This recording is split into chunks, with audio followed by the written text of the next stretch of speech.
Hello guys, in this tutorial you're going to learn how to create editable icons in Microsoft PowerPoint.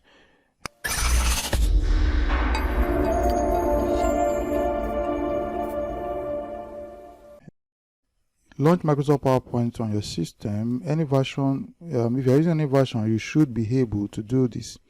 So I'm going to click on blank presentation and I'm going to remove these two boxes by highlighting them and delete. So the next thing I'm going to do is to insert a text box. So I'm going to insert a text box, and after inserting a text box, I will go back to my insert and click on symbol.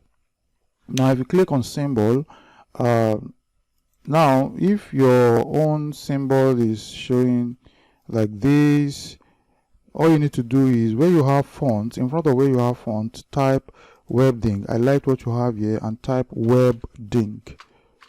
WebDings, and you hit the enter key, or you can just take your time to scroll down to W. So you have WebDings and you have WebDings. You have WebDings 2, WebDings 3. So if you select WebDings 2, you're going to see other symbols as well. So if you go to WebDing 3, you're going to see other symbol. So you have WebDings. I'm going to look at WebDing 2, and I'm going to look for a symbol to use. Alright, so let me go to WebDings. I'm going to click on WebDings and select this particular symbol. There's a symbol that I'm looking for, but you can actually select any symbol of your choice within this WebDing. So I'm just going to use a symbol. So let's say I want to use the Windows symbol. I think the Windows symbol is somewhere down here. So you just click on insert and close this. So now, because it's a font, so the PowerPoint environment is seeing this as a font. So to increase this, you need to highlight. So you can use Ctrl A to highlight, or you just draw your mouse on it to highlight it. So I'm going to go back to my home and increase the font. Okay, so I think it's okay like this. So the next thing I'm going to do is still a font right here. To convert it to a shape icon, I will go to insert, go to my shape, select a rectangle shape, and draw it over my font symbol. So the next thing I'm going to do is to highlight both the shape and the symbol. After highlighting both the shape and the symbol, under shape format, you're going to come to insert shapes, and you see merge shapes. Click on this arrow and you can check out the options that we have. You will discover that intersect will give you exactly what you are looking for.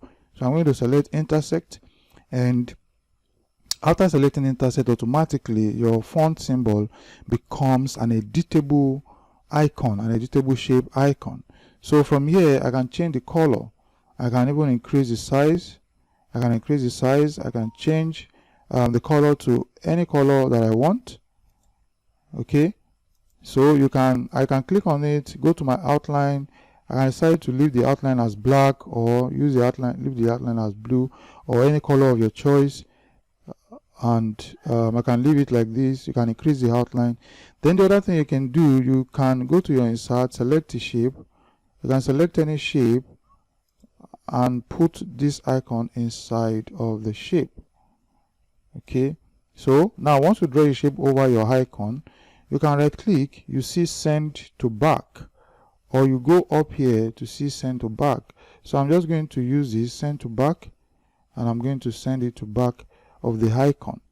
Alright, so the next thing I'm going to do is I'm going to highlight both icon and right click, then go to group and group this icon together. So I can use this icon together right now. And you know, this is how to create an editable icon in PowerPoint.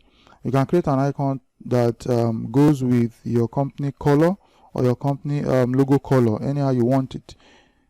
Okay, so you can create any icon within the WebDings, editable icons that you have within the WebDings like this. Alright, that's the end of this tutorial. If you like this tutorial, I want you to share it and subscribe to my channel. Thank you. See you in our next lesson.